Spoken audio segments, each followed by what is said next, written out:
This government meeting is brought to you by Eastworks and our local cable subscribers.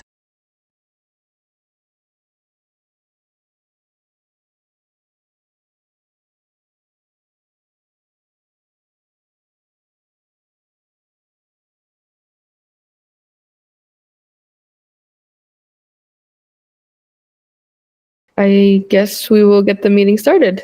You want to make a motion? Yeah, I'll make a motion to start today's Board of Health meeting on April 10th, 2024 at 5:32 p.m. I'll second that out of necessity. Amy, yes. Beth, yes. All right. We'll start with our opening remarks. In accordance with Mass General Law, we are required to let you know that we are recording and that this meeting is being recorded. We will begin the meeting with 15 minutes of public speak time, 3 minutes per speaker. Raise your hand if you would like to be recognized by the chair. Please note that during public speak, the board will be actively listening to your input for future discussion, but we will not be responding to any comments at this time. Please do not speak unless recognized by the chair, and all comments should be addressed to the board. You can also submit a question or topic for later discussion via email to health@easthamptonmass.ma.gov. All right. With that, we will go to the first item on our agenda. I don't think there's anyone here for public. I don't see anybody. Okay. We will move on to the approval of minutes. I've reviewed the minutes. I have no concerns or changes or questions. All right. Do you want to make a motion? Yep, I make a motion to approve the meeting minutes from the last Board of Health meeting. I second that out of necessity. Amy, yes. Beth, yes. All right. So collaboration with the Northampton Shared Services. So an update on that is Easthampton has been working with our attorney to create an MOU to present to Northampton.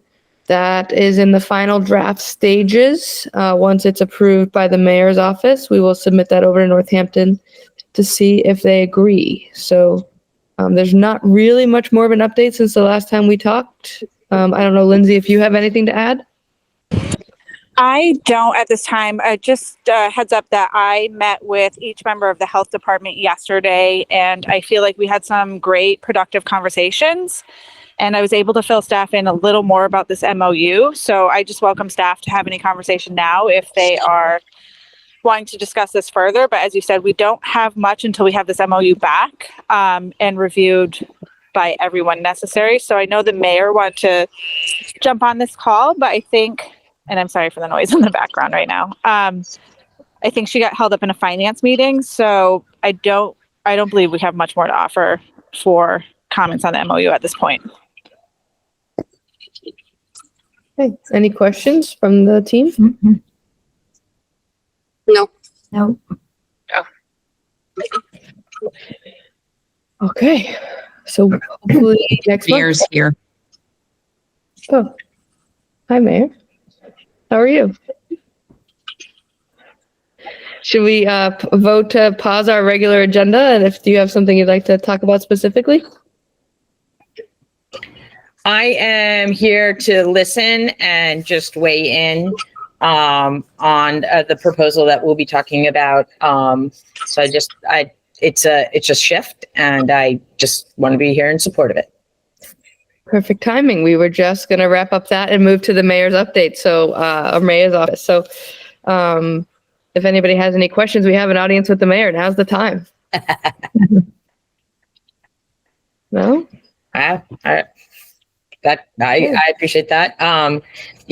Just thanks to everybody. I know it's been tumultuous and a lot of concern around, job security and all that. And I just thank you, Amy and Lindsay, Beth, for, putting together a plan that puts us on the path to what's coming for us, while retaining what we have and helping out, especially inspection, just staying on top of things. So I really appreciate it. And actually we'll be looking forward to come back to the board probably not until the fall, to talk about some further investment and monies that we might be, that ideally we'd like to shift permanently to the health department. We've just gotten some really good news from the Department of Revenue. So I was hoping for the big ta-da tonight, but it looks like they're going to wait until the supplemental budget goes through. So probably in fall, but All right. good things. So We'll never say no to more money, Mayor.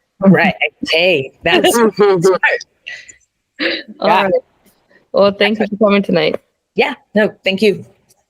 All right. Lindsay, were there any other updates from your office now that that's the agenda item? I think that I did get numbers from the team on what they have done this year, and put that into the shared drive. And I believe I shared that with you, Amy. Beth, I apologize. I don't think I shared that out with you, but I did ask staff that they have that prepared in the reports tonight. So I believe they're ready to share those. And that's Great. all I have on my end. Okay. Thank you, Lindsay. All right, we are blowing through this agenda. We did just have a meeting not too long ago, but Brian, health agents update. I don't have too much to update since it's only been about a few weeks since our last meeting. Just wanted to let everyone know that since March 18th, the regional shared inspectors, they've been out in Easthampton conducting the food inspections on all of our permitted establishments, ranging risk 1 through 5. It's been significant help. They've, probably roughly in the past, 3 weeks, they've done probably nearly 30 food inspections. So it's been a fantastic help. It's been great to see those numbers fill in on our tracking spreadsheets. It's been a big help. It's been able to allow me to shift my focus on some things that I've encountered with some food establishments or some scenarios where I've had to put focus in on like research and reaching out to people. So it's been really great in that aspect. Just to kind of give everyone a heads up, Marigold Theater on Cottage Street, it's currently permitted as a risk 2 establishment, which is limited to bar service only. I know they do have intentions to build out a small kitchen in the back where they want to serve pizza.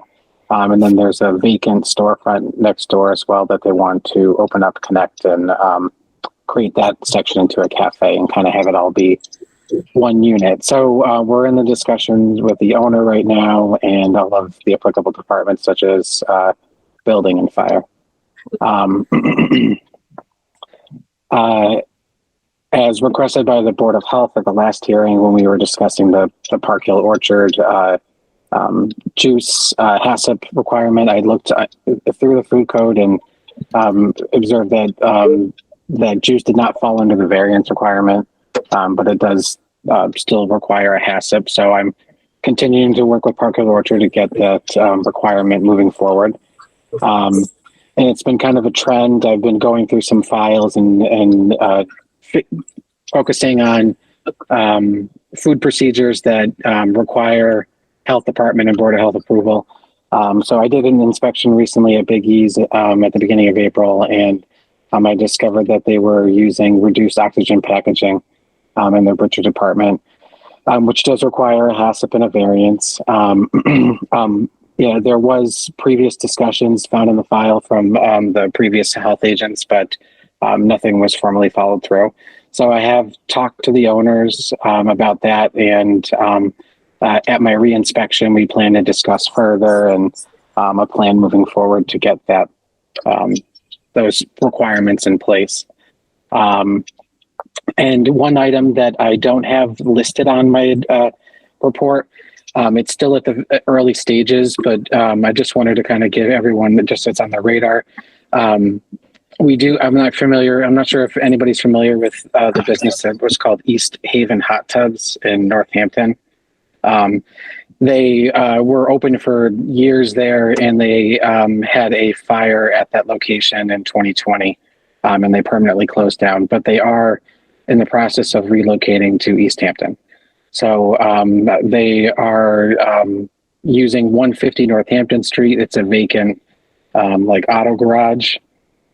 So they're doing a little bit of demolition, which we have some requirements for that I've been in discussion with the owners already. And I've been in discussion about what the requirements are for in regards to the hot tub and the requirements and the build out for that for the pool code. So I think they plan on starting the build out in at least some point this year. So, but it's still at the early stages. I just wanted to kind of get that on everyone's radar. But that's pretty much it. That's all I have for this month. That's great. It's so nice to see that we're in the restaurants really making sure that people who are doing potentially risky behaviors are being permitted appropriately. So I thank you, Brian, for doing that. One of the things that I'd like to is I don't remember the tracker, but if I'd like to make sure that while you're out on paternal, what do we call it now? Parental leave. Paternity, yeah. Just trying to be the right term. While you're out on leave, I want to make sure that if those HACCP plans aren't received before you leave, that they don't get dropped. So if there's some way we could indicate or tag the folks from Northampton who are supporting us in this process, so we can follow through, even if it's just us as a Board of Health contacting them, that would be super helpful. Because I don't know, how far along is your wife? So she is right around 30 weeks. So she's, 9 to 10 weeks out. Okay. Yeah.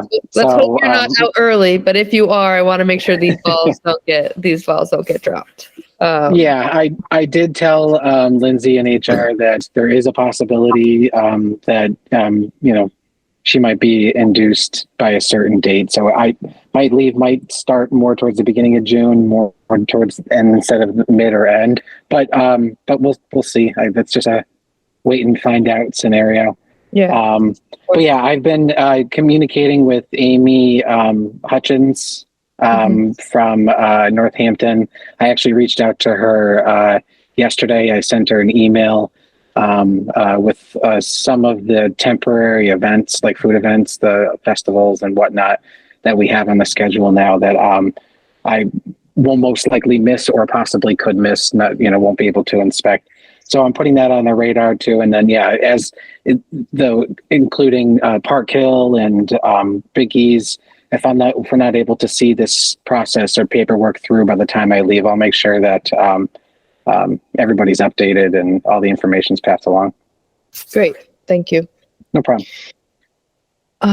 Do you know, one other question I had for you is, so that you said that the Northampton crew did about 30 inspections. Do you know, did any of them find critical violations, things that we need to follow up on, or are they going to follow up on those things? So they've actually been doing all of their re-inspections of their own routine inspections. So we have a shared spreadsheet I share with them, and I believe Lindsay has access to it as well. And they mark, the dates for their inspection and re-inspection dates, and they put in their initials, and I do the same thing for mine as well, so that way we don't overlap, and we can keep track of things. But I've been reviewing as they also shared a folder with me on the Google Drive, and they've been putting their reports in there. As I've been getting them, I've been printing them out, keeping them on my desk. I've been reviewing them, and I've been keeping them on my desk until they go out and re-inspect and close it out. And then once they close it out, I'll pass it on and Jackie can file a report. But there has been some critical violations, but I do know that they have done re-inspections and they're continuing to do re-inspections to follow up on those. They do a format of 3, 7, 10, and 30 day. Yeah, that's I believe the 2013 Federal Food Code changed those to the 3, 5, 7, 10, 30. Yeah. So based on the severeness of it, they're following that format. Yeah. They don't call them critical violations anymore. They call them, Yeah. I don't remember. I've been It's asked. like violations that are like subject or, Food, yeah. that are associated with like foodborne illness or something like that. Yeah. Okay. Well, great. Thanks so much, Brian, for that update. No problem. And I opened your update, so I closed the agenda. Who's next? Public health nurse. All right. Okay, so I have like a first quarter report. Basically, I do the Maven monitoring twice a day. For the first quarter, there were 140 events and 2 investigations. Do you need those broken down, or is it okay just to put them in the written report? Do I know what they were? The only thing I would be really concerned about is if the investigations were foodborne illness investigations. There was a Shigella. Yeah, that was for foodborne. Did we link it back to an establishment in our community? No. It was a different community. Yeah, no, not at all. Somebody that had no idea where it came from. No idea. Cooks on his own, cooks his own food. Everything's very holistic. And so who knows? Okay. Yeah. There's 4 Lymes and 1 anaplasmosis. It seems like we have a lot of like tick-borne diseases in town. So I'd like to address that this spring with some flyers and maybe some posters at the heads of the trails, that kind of thing. Yeah, there's is it? And it's going to get worse with global warming. They're saying it's even going to be worse. So. because they're traveling more. We have a spotted fever in town, and it's like there is a company called Tick Report. Okay. They used to be based out of UMass Amherst. Mm-hmm. They now are a private entity, and they do some really awesome work, and a lot of it for free. So they'll come to like our community events. Oh. Or they have free pamphlets, free tick check cards where you can like look to see what tick you have. They have a ton of free stuff. So if you wanted to look into them, okay. They used to come to like my car seat events and my bike rodeo and stuff for free. Great. And they also do tick testing. So like if you find a tick, one of the things that I do if I find a tick, I put it in a Ziploc baggie, put it on my fridge. If anyone gets a bullseye rash, then I'll spend the $25 to get it tested. And so we know exactly what we're exposed to. But they also do stuff like that, which is really great for our residents if they ever call with some concerns or you're talking to someone with an arborvirus who's curious what they can do next. They're a great resource. Yeah, UMass has a program too, don't they? Well, the tick report used to be out of UMass, but they had to leave it for some reason. I don't remember. Okay. Well, I'll get the bite kit, the bite lab from UMass too. So, and like kind of bring that around town, probably next month. Yeah. So basically I've been doing presentations, at the COA, the Children's Library, Learn to Cope, Treehouse, East House, and Easthampton Housing. I'm going to be starting those this month. And I have a lot of different things that are pending. I'm doing tables at the Farmers Market, the Drug Take Back Day, Cultural Chaos, International Overdose Day, that kind of thing. Doing flyers and posters, and I'm just looking for more places to put those at this point. I'm hoping to do something at the community center when the weather gets nicer. Like have a table there so people can talk to me when they're picking up food. So that's the kind of things that I'm doing right now. As far as, let's see, the harm reduction program, since October when I started, there were 15 requests. We had 4 COVID. We had, 4 clinics, vaccine clinics, 198 flu, and 85 COVID vaccines were given. Home visits, there were 10, 5 flu and 5 COVID vaccines. Do you need anything else for numbers or? No, that sounds great, Christine. Okay. Done. All right, Liz. Thank you, next. Hello.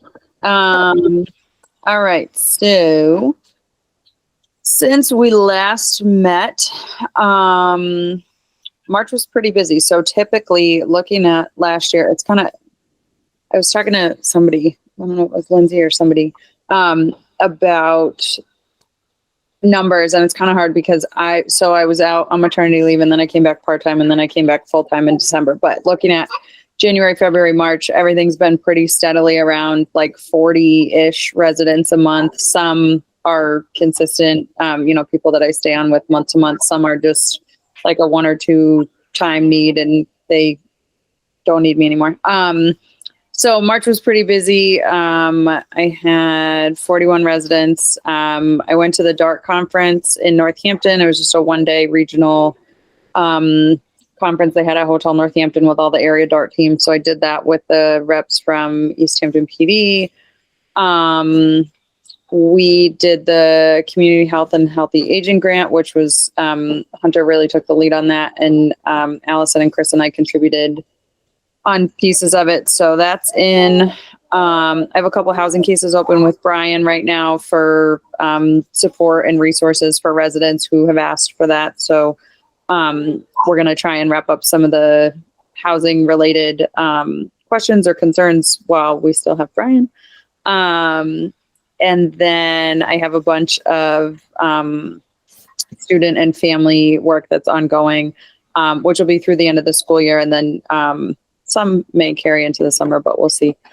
So the winter housing protections ended March 31st for shelters. So we had a handful of residents who were in long-term placement with our partnership with Craig's Stores at their sites between Amherst, Hadley. They have a couple different teams that they work with. So we had some people that we were able to keep indoors for the last couple months, which was fantastic.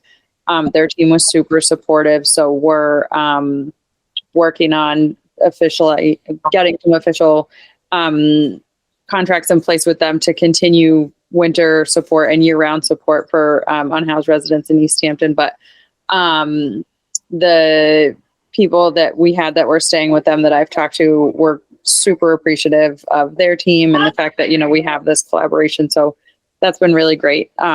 Obviously, we don't have a shelter in Easthampton, so it's great to have a partner that's able to help us out. And so that was nice. And then the last time we met, we talked about the public restroom question that comes up quite a bit. So Lindsay and I talked to Park and Rec. John Mason told us that they will have the bathrooms at Millside and the bathrooms at Nonotuck open probably from the end of this month through the summer. So it's Lindsay and I had talked about as we get closer to the time when they'll be consistently open, we'll do some advertising just around so residents know where there is an available restroom if needed. The Millside one is pretty ideal because it's off the bike path. And we have a lot of people who travel that stretch and have said it would be great to have a bathroom, somewhere along that in Easthampton. So John said they can't extend the time that they're open because the bathrooms aren't heated or insulated. And when it's too cold, the pipes would burst and it would be a disaster. But typically late spring through the summer into the fall, obviously when camp's open. So we'll definitely make sure that people are aware of that and see, moving forward, if there's anything we can or should be doing to have something closer to downtown. But also Lindsay had a good point that technically City Hall is open at least, Monday through Thursday. The building's open and available to residents if anybody's in the area. So ultimately that Friday, Saturday, Sunday stretch in the downtown area. But at least we have some options to keep some of the Parks and Recs facilities open. And then the tapestry mobile van and vending machines and that kind of stuff. Chris is going to take the lead on that, but we're going to stay collaborating with that. And it's just currently on hold because of contracts and finances and the time of year that it is. But it's still very much on the table. So hopefully in the next couple of months, we can get them in town. That's awesome. Really excited to hear about that Tapestries van and getting them into town for our residents. I think that will be a great win. Yeah. And I think on the weekend, at least, like during the farmers market time, they have the porta potties open for people. So I think at least there's some coverage on the weekend. That's not. Yeah, I mean, I think Park and Rec was really great about it. And so I think, if we have even just having the couple options around to be able to share with people, if you're not somebody who's using a restaurant or going into an establishment, that we do have some options available to people, which is good. Yeah, that's great. Awesome. Nice to hear it. Thanks so much. Yep. All right. Hunter, you are up. And I know I owe you an email. Oh, okay, I'm going great. to start with that. I owe you something and I have not gotten it to you, but Oh, you're all right. It Okay. happens. Sorry. We can talk about that after we get through the first agenda item. Okay. Or thing. So update, we did, like Liz said, we applied and hopefully we'll get this grant and we'll hear back in June. There's not much, finished up work. We all collaboratively put effort into it. It was a great process and I'm glad to have been Hunter able put in a ton of work on that grant, so I have to really say that, because he's going to say it was a collaboration, but Hunter did a lot of work. Okay. Got it. Great skill building too. And hopefully, if any other grants pop up in the future, I think I now have a good basis, a foundation to be able to write more. Grant writing is definitely a marketable skill, Hunter. Oh yeah. We will be the beneficiary of those skills that you are getting. So how much is the proposed grant and what are the scope of work that we propose that we're going to do with it? It'd be about 200,000 a year for 5 years. Scope of work. I think the main thing that I would be excited for is kind of creating the student body, youth body, not specifically students. So emerging adults and adolescents to inform city government, councils and boards on their perspective on these issues. Because a lot of the times, they're just kind of ignored critically at the bargaining table and everything, which leads to just feelings of disempowerment, disengagement, and using the Equitree model, which is the Massachusetts model that they wanted you to look at in this grant. There's a belief and data shows that that sort of thing does lead to substance use and mental health issues and everything like that. Yeah. So trying to target it through holistic means like that. Well, that's great. And the $200,000 would that be budgeting to help another staff person to help you with that? Or? Yeah, so that'd be budgeting so my grant that I'm funded through ends in October this year. So it'd be funding my position. We would be hiring an outreach coordinator as well, or not coordinator, but somebody, we don't really know the title, but an outreach person, similarly to how the Healthy Youth Coalition in the past had, there was both a project coordinator and an outreach person. So having that would be great, especially for the scope of this project. So yeah, well, that's great. Do we know how competitive it is? No, I'm not too sure. I attended. They had a few different Q&A sections, and those generally had 70 people in them, and they award 20 to 25 awards. So based on that, a bit competitive. So, but not it's not a federal competition. It's only Massachusetts-based agencies can get funded through it. So. Well, that's great. Nice work, folks, for getting that out. It's hard work to do the job that you also have to do and also pull together data and write grants. So thank you so much for your efforts there. Yeah, of course. And so the next thing on my list is Kratom and Delta 8. So I did reach out to a few different communities to see what they're doing about it. Needham, because of Tobacco 21. So I had to do research on that because I was like a 14-year-old when that stuff was happening. Or no, because it was early 2000s. No, I would have been 4 or 5 actually. Either way, so I contacted Needham, and then who'd you talk to at Needham, Tim? Let me look real fast. I sent it to Karen. Is she the public health nurse? I'm not too sure her exact title. I just kind of went off of the email. They had her listed, I think, as like, it was either Board of Health or Substance Use, because they have like a position, I'm pretty sure. And they mentioned someone else in it. I'm so bad with names. So am I. I'm really bad too. If you are not getting what you need and you want to reach out to the director, his name's Tim. He's accessible. And Okay. he really loves to be an educator. So I'm sure he would happily talk to you about his work around this. Yeah, and so Needham was good. They said that they're bringing it to their Board of Health, Delta 8 specifically. So do you guys need a rundown on what Kratom and Delta 8 are? Two different things. I think he did everyone was here last month. Yeah, we talked about it last week. I didn't talk about Delta 8 that much. So Delta 8 is similar to, so like cannabis, when you get high off the Delta 9, like that's the primary cannabinoid in it. So Delta 8, I had a few stakeholders who were like concerned about it, so I looked into it.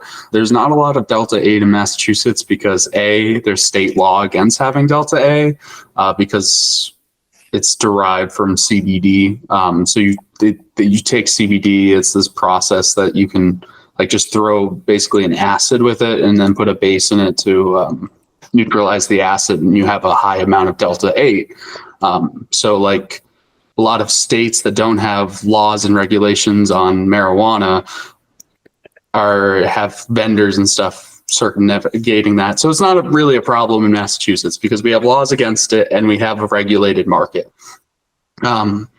Still though, they in Needham are going to be putting a Board of Health article, or like I think that's the phrasing they used, to just, establish that Delta 8 can't be sold, just to like a reminder for like vendors and everything. And Kratom is an entirely different substance because it's not related to that plant. But they're going to try to include language to ban Kratom as well. It's long-winded, sorry. No, that's good. That's great. So, okay. Yeah, and then I talked to Longmeadow and South Hadley, and they both brought up Belchertown stuff as well. So it seems like a lot of communities are like starting to do these like bans and everything because of Belchertown. Great. Yep. So there's that. And then next up, Battle of Bands, still working on that. I posted the final like flyer for bands to sign up today because I want to stop accepting bands next Monday. Mm-hmm. Although if someone comes to me a day or two later, I'll probably still have them in the audition process. Two things not on my agenda here because I had to write this like a week and a half ago.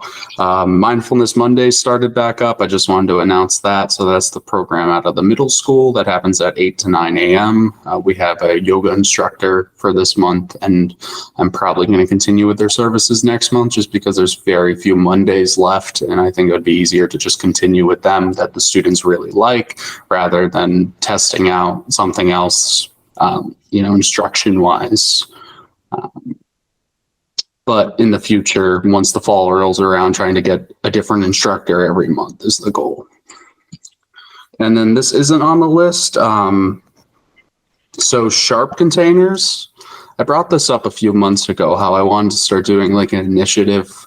We have naloxone boxes everywhere, but like trying to do an initiative for like Sharp containers in terms of places that people can just dispose of needles because you can't throw away Sharps in like a normal trash can or anything like that. And Easthampton only offers one place to get rid of Sharps, which is the police fire station, which for some people that's not uncomfortable, but for some other people trying to dispose of Sharps, that might be very uncomfortable. So I talked with Chief Norris in January, and they said that they would support my efforts on this. And I was talking to Chris earlier about it as well. Like, there's nothing in my budget that says I can't purchase like the metal containers that put the plastic ones into, because we have plastic ones in our health department. So it's just something that I'm going to look into and try to advocate for. So Hunter, there's companies that will send you like a big cardboard box, and then they will literally take sharps in that cardboard box and any rigid, bulky plastic container. So like Tide containers or like the hard milk containers.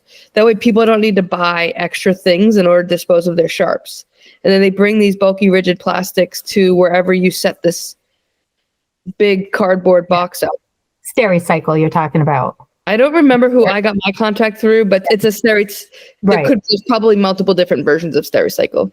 But I think even the fire department, we could take them over there. You know, They'll take big, bulky, rigid plastics. But then also, what are the requirements of you transporting sharps? Like, I don't know what the requirements are for you guys to move the bulky, rigid containers to the final resting place. So, Right. That was going to be my question, is how, if we find a collection spot, would the police and fire be willing to like come pick those up routinely? Yeah, I can have more solid talks with the fire department. From my understanding, he was offering to like give a hand to like check them weekly. And yeah, I was wondering sort of like what we could, like, if that's anything we could be doing as well with them, or if that's something strictly for fire department / police department. We have 2 cases of sharps containers, you know, big ones, the ones that are in doctor's offices that are in a locked box. You know, so we're just talking about buying the locked box that they go into so that I could check them and then just bring it over to the fire department.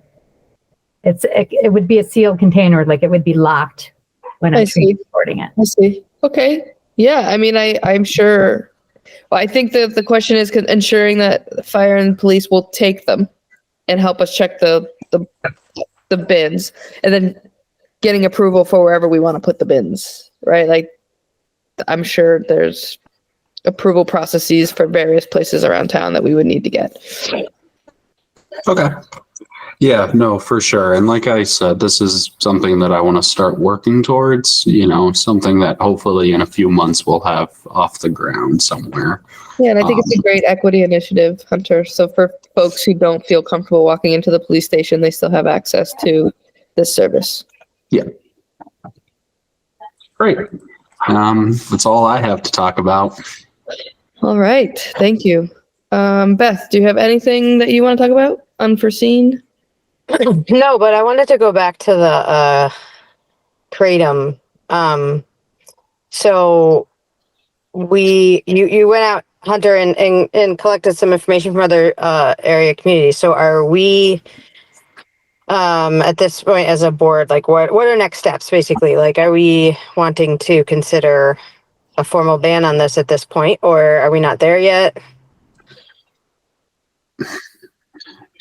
So I would advocate for at least passing age restrictions on people, our vendors, or, you know, because right now there's one place in Easthampton that you can just buy it over the counter. And since there's no age restrictions on this product, anybody can. I would advocate for a full ban. There's some research that points towards it being like a substitute for opioid addiction, but a lot of those are paid for by the American Kratom Association, which is basically the big tobacco equivalent for Kratom. And it's trying to think of how do you say this, like nice, not nicely, but you know, it's almost predatory the way that they like do their like sort of stuff with that, and trying to, you know, there's a lot of the CDC, the FDA, the DEA all advise against taking it and like saying it shouldn't be used for anything practically. And you have the AAKA, the American Kratom Association, just saying it's a conspiracy and everything like that. And given that there's a lot of studies that point towards ill effects, and, you know, the CDC has been receiving more and more poisoning calls every year. And there's been some cases where Kratom has been the only, like, the chemical in kratom that gives the person like the euphoric feelings from kratom has been like the only substance present in certain like death cases. I think it's something that should be preemptively banned, but we might need to have. I was talking to Belchertown about it. They had like a public forum beforehand because it does have like some supporters, so we don't want to just blanketly do that, or else we might face some kickback. Yeah, there are best practices for something like this that includes like a public hearing. And then, I mean, we'd have to draft language for our local regulation prohibiting the sale of kratom here. It would require a pretty big lift on our part. If we had draft regulations from another community, so like Belchertown or the Quabbin Health District, I don't know if MAHB, Hunter, if you want to reach out to MAHB. Yeah, so I can send you Belchertown's as well. Belchertown sent me their regulation, and they said that it was looked over by the Massachusetts, that acronym you just said. Health boards. Yeah, the Health Board Association. So I can send you that, and I can reach out to maybe see who they talk to within the Board of Health Association, and maybe me reach out to them as well to see the process and everything. My guess is she talked to Cheryl Sabara, who I'm sure would be willing to talk to, or yeah, Mike doesn't really do regs anymore. She probably talked to Cheryl, but it's worth asking her. And instead of sending it to us, why don't you present it at the next Board of Health meeting? Yeah, public record. Definitely, and I can I'll make like a nice slideshow to have this information a bit more cohesive and concrete for you as well. That would be great. I know I can be a bit confusing when I talk. I ramble on. You've been great. But yeah, I think we should at least start the process of doing this, because you bring up very good points, and I think we should act on it.